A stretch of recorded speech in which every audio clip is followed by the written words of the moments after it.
Night Health continues. It's going to be a fascinating couple of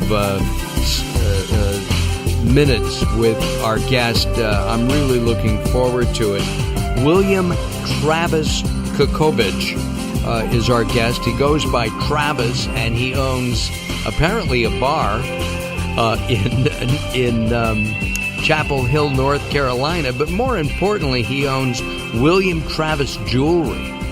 And William is a cancer survivor. And so I want to talk about several things with William. He designs wonderfully beautiful jewelry.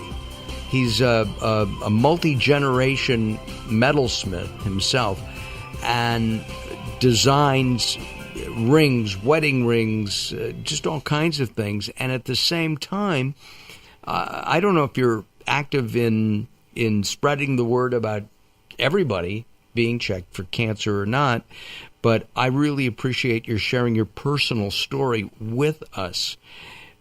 When you went to the doctor and said, I got this little thing on my chest, and he said, oh, let's take a look, that had to have been devastating. You were 26 years old. It was, Mark, and it's an honor to be on your show. I really appreciate it. I think you provide a great service here. Yes, it's true. I was 26, healthy as can be, lean, in great shape, working out all the time. I got lumps on both of my chests, and honestly, I didn't think very much of them. I didn't know what they could be, maybe a cyst, something of that nature.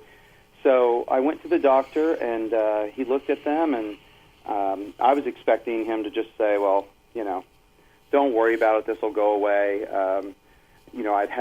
I played a lot of sports when I was younger, and I'd had a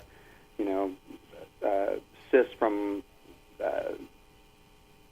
apparel rubbing on me wrong or things of that nature, sure. Even ingrown hairs and things of that nature. And he said, no, we're going to get you into a specialist right away. And I went to a specialist right away here. We live in the Durham, North Carolina. Raleigh-Durham, Chapel Hill are kind of one big area. Durham is called the City of Medicine, and Duke University has a great medical facility there. And yes, they do. There's a great one here in Chapel Hill also. But I was fortunate to have great doctors. I went to a specialist, and he also said, "Oh, this is serious. We're gonna schedule you for surgery within the next week or so." And he did, and I was in shock. I was absolutely in shock. At 26, as a man, to have breast cancer, you could have, you could have knocked me over with a feather. I was so surprised. Would you say that I mean, male breast cancer is generally speaking very rare. It's also, my understanding, very aggressive, or can be. It can be. My breast cancer runs in my family. It got my grandmother, and my father just finished up his chemo treatment about 6-8 months ago, and he didn't get it till he was in his early 70s. So it was odd that I would. But it wasn't. So young. Did your father have breast cancer? He did. Oh my! And now that the genetic testing, which I would just encourage anyone who has had cancer in their family, that feels like that's something that's really affected their family, to get the genetic testing, because we found out through this genetic testing that our family this was the one thing that we were very, very predisposed to. This is what's going to get you if something's going to get you. And it is very aggressive because it's near your lymph nodes, and once it gets in there, then it can spread so quickly. And it metastasized. Do you have kids yourself? I do. I have 2 children. I have a son who just turned 13 and a daughter that just turned 8. Oh my! Yes. And have you? It's too early to test them, I suppose. For them, but we'll definitely do that. We'll definitely have that testing done. One of the things about it, the good news about men's breast cancer, if there is good news, is it gets detected so much earlier because men, we're leaner there in our chest. We don't have all the glands and all the things there that women have. And so mine was found early and removed, and I've had no problem with it since then. Did you have to go? You had surgery. Did you go through radiation or chemo as well? I did not. I did not go through. I had stage 2, and I opted out of chemo. I'll tell you, that's probably the oddest thing about it, and maybe something your listeners could relate to. Something that I cannot explain, and I wish I could. But I didn't even tell anyone in my family. And I cannot say that was a conscious decision. I went through this alone, and I didn't tell anyone in my family or almost anyone I knew for about 10 years. And as I said, that was not a conscious decision. I don't know why I did that. Maybe I thought by not speaking about it, it would simply go away, or if I spoke about it, I would jinx myself. But I think a lot of people go through treatments like this or go through hard health issues without any help, without anyone, without any friends or to use as therapist, or without enough people to talk to. Would you do it differently if you could go back and do it again? I would, definitely. I definitely would. This was something that I kept bottled up inside that was eating at me. Like I said, it wasn't really a conscious decision. I went home to southeast Kansas, where I'm from, small town in southeast Kansas, and I had won several of these large international jewelry design awards, and I was going... They're like the Oscars of the jewelry business. Yes, thank you. Yes, they are. And I was being interviewed by a local reporter, who's kind of a hometown boy, makes good, and is coming home for this. And I met her at a restaurant, and she was a little late. She came in. She had on a do-rag on her head, and no eyebrows, and looked very pale. And she sat down. She said, "I'm really sorry I'm late. I've been going through breast cancer. I have breast cancer, and I'm going through my radiation treatment or chemo. I can't remember which one it was." And the way she spoke to me about it just shocked me. Like, she just said these things to me, and I was like, "Wow." And I, at that moment, just spilled my guts to a complete stranger and told her about my entire experience, and that became the story that she wrote. And that is how my family found out about it. Amazing. And at the same time, when we were talking early this morning, you told me that cancer changed your life for the better. It certainly did. It certainly did. I had said to you earlier today, and this is a hard thing to explain, but survivors will certainly understand, and I think a lot of people will kind of understand. But we all know we're going to die, but it's just a fact of life. You know it. We all know it. But actually, I didn't until you told me this morning. That's right. You're right. I'm sorry to have shocked you with that. It's not something you think of, and although you know it's going to happen, when you're faced with it, you really look at life differently, very differently. And it made me appreciate every little thing, and I'm sure that this is going to resonate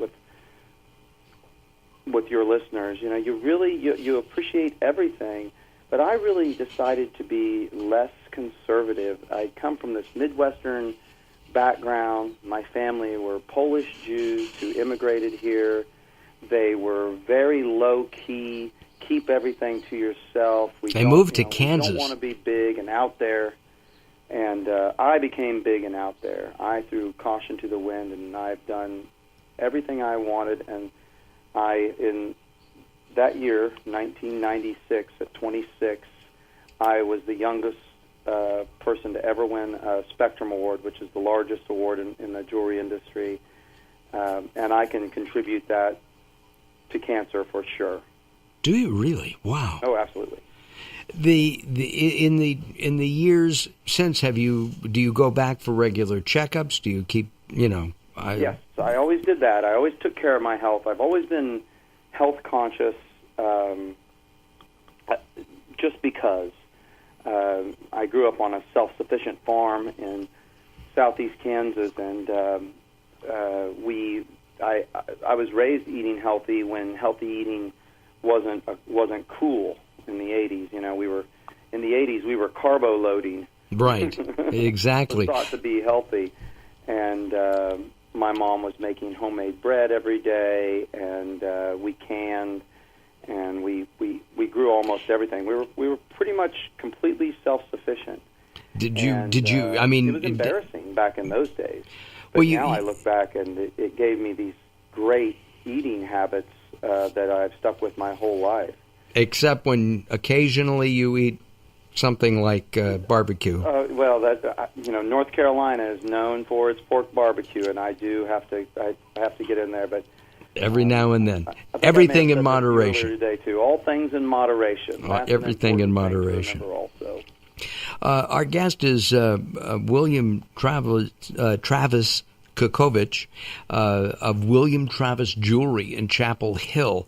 When we come back, we're going to drop the cancer. We're going to talk about art as healing and as a way of expressing oneself. And art is jewelry. I mean, jewelry is art. Food is art. Radio can be art. When you listen to Daryl Wayne, it's art. It's always amazing to listen to Daryl. Anyway, I want to talk about that in our segment coming up. What would you suggest to men to do? Because we tend not to take care of ourselves, Travis. It's absolutely true. I don't understand that. It's bizarre, isn't it?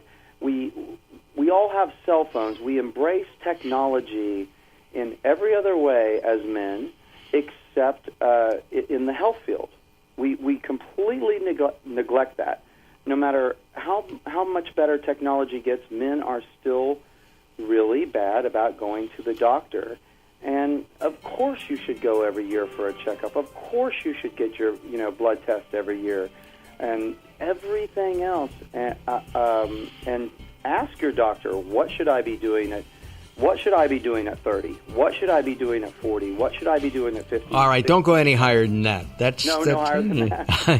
That's high enough. Listen, Travis, we're going to take a couple minutes time out, and when we come back, we will continue and talk about art as a healing technology. You can. We'll have a picture of Travis and a link to his website at latenighthealth.com. At latenighthealth.com. Daryl and I return with Travis as Late Night Health continues. Don't go away. More coming up.